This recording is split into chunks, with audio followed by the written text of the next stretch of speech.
Well, let's turn our attention to Extinction Rebellion. The activists have delayed the distribution of several national newspapers after blocking access to 3 printing presses owned by Rupert Murdoch. More than 100 protesters targeted newsprinter presses at Broxbourne in Hertfordshire, Knowsley in Merseyside, and near Motherwell, North Lancashire. The newsagent said some of the papers, which X are accused of failing to report on climate change, have arrived late, and 72 people were arrested. Well, joining me now is Rupert Read, who's a spokesperson for Extinction Rebellion and a professor of philosophy at the University of East Anglia, and also a Quaker, I understand, Rupert. Good morning. That's right, yes, good morning. Tell me why you are involved with Extinction Rebellion personally, and what difference do you really believe it is making? Well, I'm involved because I'm terrified about the future. I'm terrified about what's coming for my nieces in their lifetime, and indeed in my lifetime, in my 50s. We've seen the changes in our weather in the last few years as our climate starts to spin out of control.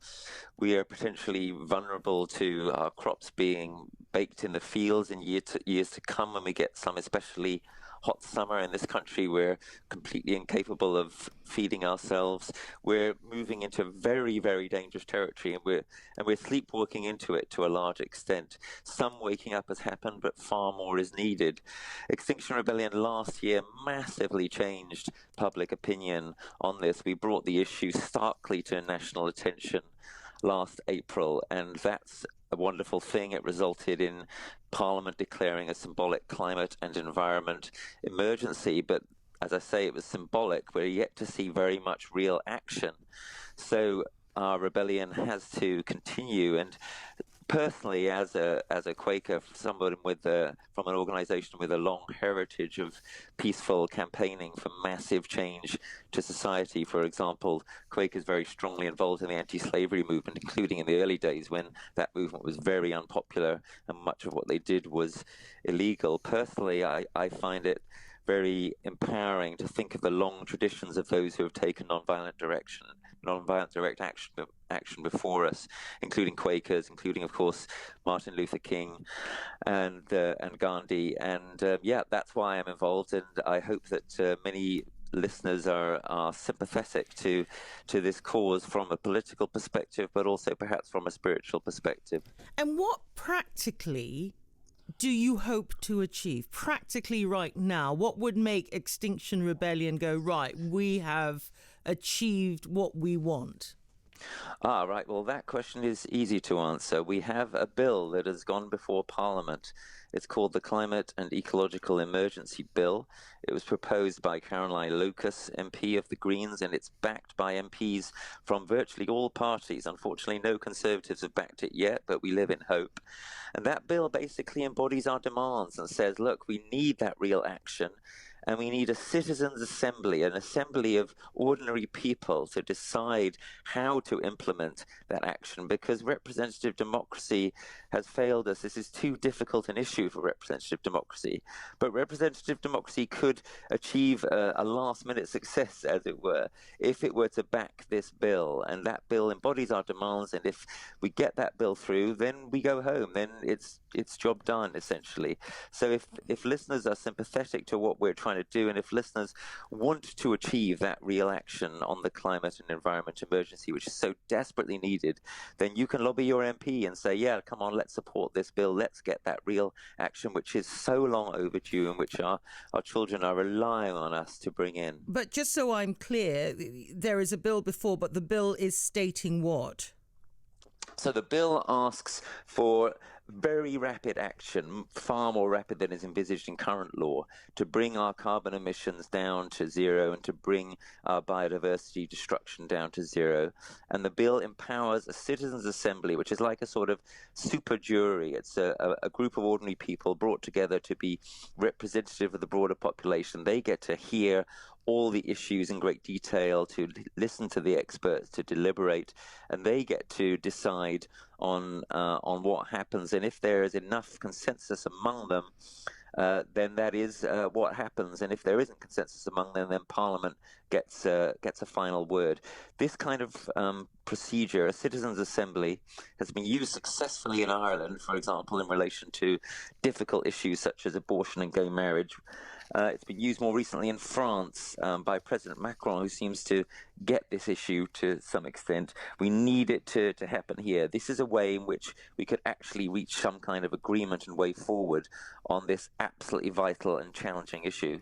And until then, what is the plan for Extinction Rebellion? Well, so we had our amazing action yesterday, stopping for one day some of the papers with the worst records, papers such as the Sun, the Mail, and the Telegraph, which have often been very poor in their reporting on these issues and very poor in the way they treat, for example, climate migrants. We stopped those papers getting through for a day, and that's put the issue right back up the agenda again. Really, what we are is a smoke alarm. What we are is the alarm going off to say, come on, let's move the dial, let's move our action. And it's up to politicians, and it's up to ordinary people, and it's up to the media, it's up to everybody to play their part now on this. So we're going to be continuing with various actions over the next several days. One that I'm especially keen on today is we've got what we're calling Ocean Rebellion launching today. Many listeners will be aware of the damage that's being done to our oceans, for example, through programs like Blue Planet on the BBC.